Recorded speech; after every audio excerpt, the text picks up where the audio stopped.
పిల్లలు కావాలనే మీ కలను నెరవేర్చుకోండి. మొదటి కన్సల్టేషన్, మొదటి స్కానింగ్ ఉచితం. వివరాల కొరకు హెగ్డే ఫెర్టిలిటీని సంప్రదించండి. నమస్తే, నేను Keshav. Welcome to Suman TV. ఆంధ్రప్రదేశ్లో కొత్త ప్రభుత్వం వచ్చిన తర్వాత రహదారి వ్యవస్థపైనే రాజకీయం ఎక్కువ నడుస్తుంది. ఎందుకంటే విపక్షంలో ఉన్నప్పుడు జనసేన, తెలుగుదేశం, బీజేపీ మూడు పార్టీలు కూడా రోడ్ల అభివృద్ధి విషయంలో జగన్మోహన్ రెడ్డి ప్రభుత్వాన్ని ఇరుకున పెట్టాయి. వీటిపైన విస్తృతమైనటువంటి ప్రచారాన్ని కూడా చేశాయి. ఈ 6 నెలల్లో రోడ్లు మారాయా లేదా అనేటువంటి ప్రశ్నకి ఒక సమాధానం ఏపీ సీఎం చంద్రబాబు నాయుడే ఇచ్చారు. ఈసారి సంక్రాంతికి మీ ఊళ్ళకు వెళ్ళినప్పుడు మీ ఊళ్ళలో రోడ్లు బాగోపోతే ఫోటో తీసి సోషల్ మీడియాలో ట్యాగ్ చేయండి అంటూ ఒక సవాల్ విసిరారు. ఒకవేళ రోడ్లు బాగుపడకపోతే మీ ఎమ్మెల్యేదే బాధ్యత, పూర్తి స్థాయి చర్యలు ప్రభుత్వం తీసుకుంటుంది అనేటువంటి హెచ్చరికను కూడా జారీ చేశారు. ఇంత కాన్ఫిడెంట్గా చెప్పడం కనుక కారణం ఏంటి? ఆంధ్రప్రదేశ్లో రోడ్లు శరవేగంగా మారిపోతున్నాయా? ఈ అంశాన్ని విశ్లేషించేటువంటి ప్రయత్నం చేద్దాం. మనతో పాటు అనలిస్ట్ సుబ్రహ్మణ్యం గారు. నమస్కారం. నమస్కారం సార్. రహదారి చుట్టూ రాజకీయం విపరీతంగా జరిగింది ఆంధ్రప్రదేశ్లో. అవును. జనసేన పార్టీ అయితే ఒక ఫోటో క్యాంపెయిన్ కూడా రన్ చేసింది. వాళ్ళు డబ్బులు పెట్టి కూడా రోడ్లు రిపేర్ చేస్తున్నారు. వాళ్ళ సొంత డబ్బులు పెట్టి రిపేర్ కూడా చేశారు. పవన్ కళ్యాణ్ గారు రాజమండ్రి ఆయన సొంత డబ్బులు పెట్టి కూడా రోడ్లు వేసినాడు. సో ఇప్పుడు పరిస్థితి మారిపోయిందా? చంద్రబాబు నాయుడు గారు ఏంటి సవాలు విసరడం వెనక రీజన్? మారిందని అనుకోవాలి సార్. ఎందుకంటే ఇంతకు ముందర ప్రభుత్వంలో ఎక్కడన్నా ఏదన్నా పొరపాటు ఉంటే అది ఏదైనా ఫోటో తీసి, అంటే ప్రభుత్వానికి సంబంధించిన ఏదన్నా లోపం ఉంటే ఫోటో తీసి సోషల్ మీడియాలో పెడితే రాత్రికి రాత్రి పోలీసులు వచ్చి ఆ ఫోటోలు పెట్టిన వాళ్ళని తీసుకెళ్లి జైల్లో వేసేటటువంటి ఒక సంస్కృతి నుంచి సాక్షాత్తు చీఫ్ మినిస్టరే, అంటే మీకు దమ్ముంటే ఇప్పుడు ఎట్టా సంక్రాంతికి వస్తారు కదా మీరు ఊర్లకి, ఎక్కడన్నా మీరు రోడ్లు గాన గుంటలుగా అలా ఇలాగాన ఉంటే బాగలేకపోతే ఫోటో తీసి ట్యాగ్ చేయండి అని చెప్పడంలోనే రహదారుల వ్యవస్థను పూర్తిగా మార్చాలా అన్న ఒక పాయింట్ మీద వాళ్ళకున్న చిత్తశుద్ధిని క్లియర్గా చెప్తుంది సార్. కాన్ఫిడెన్స్ ఉందన్నమాట. కాన్ఫిడెన్స్ అంటే వాళ్ళు మనసు పెట్టి పని చేస్తున్నారు కాబట్టి. గత 2 రోజుల క్రితం కూడా మనం చూసినాం, పవన్ కళ్యాణ్ గారు ఏజెన్సీ ప్రాంతాలకంతా వెళ్ళడము, కృష్ణా జిల్లాలో పోవడం, తర్వాత మన ఇక్కడ గుడివాడ జిల్లాలో పోవడం, అల్లూరు సీతారామ జిల్లాలో పోవడం, స్వతహాగా ఆయనే కూర్చొని వేసినటువంటి రోడ్లు లోడి వాటి నాణ్యతని చెక్ చేయడము. అంటే ఇప్పుడు ఈ రోజు వచ్చేసి మళ్ళీ రీసెంట్గా చంద్రబాబు నాయుడు గారు ఎలాగో సంక్రాంతికి అందరూ వస్తారు అంటే ఆయన ఐడియా చూడండి, ప్రతి ఒక్కరు సంక్రాంతికి ఊర్లకు వస్తారు కదా, రోడ్లు బాగలేకపోతే ఫోటోలు తీసి ట్యాగ్ చేయండి, మీకు లోకల్ ఎమ్మెల్యేలతో పూర్తి బాధ్యత అని చెప్పడం ద్వారా 2 ఆయుధాలు ఇస్తున్నాడు. ఒకటి, ఓటు వేసిన వాళ్ళ చేతికి సాక్షాత్తు ఆయుధం ఇస్తున్నాడు, ఫోటో తీసి ట్యాగ్ చేయండి అనేసి. తర్వాత అక్కడున్న ఎమ్మెల్యేలకి మీరు ఏదో ప్రభుత్వంలోకి వచ్చిన తర్వాత 4 రూపాయలు సంపాదించి వెనకాల వేసుకుంటాము, రోడ్లు ఎట్టపోయినా మాకు సంబంధం లేదు, ప్రజలు ఎన్ని కష్టాలు పడితేనా మాకు అక్కర్లేదనే ఆలోచన ధోరణి ఎవరికన్నా ఉంటే కనుక వాళ్ళను కూడా మేల్కొల్పి వాళ్ళని పరిగెత్తించడానికి ఇతను చేస్తున్నటువంటి ఒక స్ట్రాటజిక్ మూవ్ అని చెప్పి చెప్పుకోవచ్చు సార్ మనం. రైట్. అంటే ఆంధ్రప్రదేశ్లో ఇంటర్నల్ రోడ్స్ అంటే స్టేట్ హైవేస్ వీటన్నిటికి సంబంధించి టోల్స్ పెట్టాలి, ఇటువంటి చర్చ అంతా నడుస్తుంది.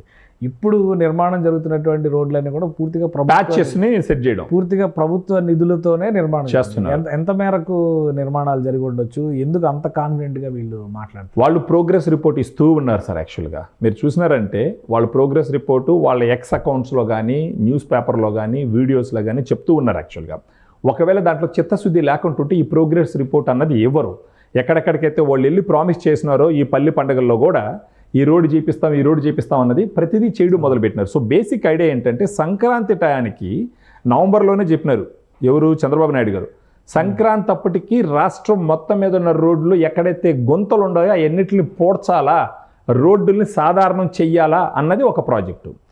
దానికి స్టేట్ గవర్నమెంటే నిధుల కొరత ఉన్నప్పటికీ పెట్టి చేస్తున్నటువంటి సిచ్యువేషను. తర్వాత మెయిన్ రహదారులు డెవలప్మెంట్ చేయడానికి P3 మోడల్ని ఆయన టేకప్ చేయబోతున్నాడు. ప్రజలు, ప్రభుత్వము, ప్రైవేటు P3 మోడల్లో చేయాలని చెప్పేసి ఒక డెసిషన్ తీసుకోవడం జరిగిందనమాట. సో ఇప్పుడు ఏ రాష్ట్రం అయినా సరే పరుగులు పెట్టాలా మారుతున్న కాలంతో అంటే మొదటి వ్యవస్థ రహదారులు. ఇప్పుడు ఎవరన్నా బయట ఊరోడు లేదా ఒక ఇన్వెస్టరు ఒక ఊర్లోకి వచ్చినాడంటే ఫస్ట్ వాళ్ళు ఎక్స్పీరియన్స్ అయ్యేది రోడ్లు. ఇప్పుడు రోడ్లు బాగా విశాలంగా బాగా క్వాలిటీగా ఉన్నాయని అంటే క్లియర్గా ఆ ఇన్వెస్టర్కి ఫస్ట్ అర్థమయ్యేది ఏంటి అంటే ఇక్కడున్న ప్రభుత్వానికి రోడ్లు నిర్మించడంలో చిత్తశుద్ధి ఉంది, అభివృద్ధి చెయ్యాలన్న ఆలోచన వాళ్ళు జెన్యూన్గా ఉన్నారు అని చెప్పడానికి ఫస్ట్ ఉదాహరణ రోడ్లు.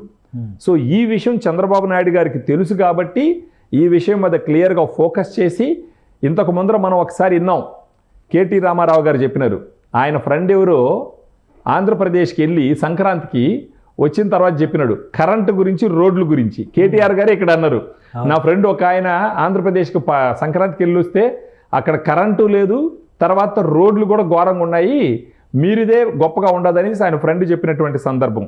వాళ్ళ ఫ్రెండే కేటీఆర్ గారు, ఇంతకు ముందు ఉన్న ప్రభుత్వానికి సంబంధించిన బ్రదరు. అక్కడ కూడా వాళ్ళ ఫ్రెండే కదా, వాళ్ళ ఫ్రెండే గారు సీఎం గా ఉన్నారు. సో వాళ్ళే చెప్పినారు. అలాంటి సిచ్యువేషన్లో 6 నెలల కాలంలో రోడ్లు గుంటలన్నీ పోడస్తామని తీసుకున్నటువంటి నిర్ణయం ఖచ్చితంగా అభినందించదగినటువంటిది. అది కాకుండా ప్రతి ఒక్కరికి సవాల్ ఇస్తున్నారు. ఇప్పుడు వైఎస్ఆర్సీపీకి సంబంధించిన వాళ్ళు ఎవరైనా ఉంటే దీన్ని ఒక మంచి ఆపర్చునిటీగా తీసుకొని ఎక్కడన్నా రోడ్లు గుంతలుగా ఉంటే ఫోటోలు తీసి ట్యాగ్ చేసినారంటే, ఈ రకంగా ఎక్కడన్నా ఇప్పటికీ కొన్ని రోడ్లు కానీ సరైన కండిషన్లో లేకపోతే ఈ ప్రభుత్వం ఛాలెంజ్ను వాడుకొని వాటిని బాగుపరిచేటటువంటి గొప్ప అవకాశం. రైట్. అంటే ఇప్పుడు రాష్ట్రంలో సంక్రాంతికి వచ్చే వాళ్ళందరూ కూడా ఈ ఫోటో క్యాంపెయిన్కి రెడీ అవ్వాలి. ఫోటో క్యాంపెయిన్కి రెడీ అవ్వాలి. అంటే సాక్షాత్తు సీఎం గారే చెప్తున్నారు కదా, మీరు చేయండి అని చెప్పేసి. ఇంకా కళ్ళు మూసుకొని ధైర్యంగా ఎక్కడన్నా గుంటలు ఘోరంగా రోడ్లు ఉంటే కనుక ఫోటోలు తీసి ట్యాగ్ చేసినారంటే, అంటే మ్యాక్సిమం చేస్తున్నారు ఇప్పుడు. వాళ్ళకి ఇన్ఫర్మేషన్ అన్ని పనులు కంప్లీట్ చేయాలనేసి ఉంటుంది. అప్పటికీ ఎక్కడైనా రోడ్లు బాగలేకపోతే ఫోటోలు తీసి కానీ పెడితే అదొక మంచి అవకాశం, ప్రభుత్వ దృష్టికి తీసుకెళ్లి ఆ రోడ్లు కూడా బాగుపరుచుకునేటటువంటి అవకాశం అనమాట. సో ప్రతి ఒక్కరూ పార్టీలకు అతీతంగా, ప్రదేశాలకి అతీతంగా ఈ క్యాంపెయిన్ని మనసా వాచా కర్మన యాక్సెప్ట్ చేసి దీంట్లో పార్టిసిపేట్ చేస్తే కనుక ఒక గ్రేట్ ఆపర్చునిటీ మొత్తం రోడ్ల వ్యవస్థను పూర్తిగా మార్చడానికి. రైట్. థ్యాంక్ యూ సుబ్రహ్మణ్యం గారు విశ్లేషణ అందించినందుకు. ఇది ఆంధ్రప్రదేశ్ ప్రభుత్వం ఫుల్ కాన్ఫిడెన్స్తో ఉంది.